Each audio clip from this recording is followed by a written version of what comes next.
మదన్, నా కూతురికి ఏమైంది? తను మళ్ళీ చంద్రముఖిగా మారి ఆ గదిలో ఒక పెద్ద కత్తితో ఎవరినో వెతుకుతూ ఉన్నారు. నన్ను చూడగానే కళ్ళు తిరిగి పడిపోయారు. నా కూతుర్ని తలుచుకుంటే నాకు భయం వేస్తుంది.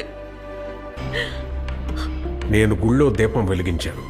ఇక్కడ జరిగింది దాని పర్యవసానం కూడా కావచ్చు. రేపు మీ కుటుంబం అంతా కలిసి దీపం వెలిగించి పూజ మొదలు పెట్టండి. మరైతే నా కూతురు సంగతి రేపు. తను వస్తుంది, ధైర్యంగా వెళ్ళండి.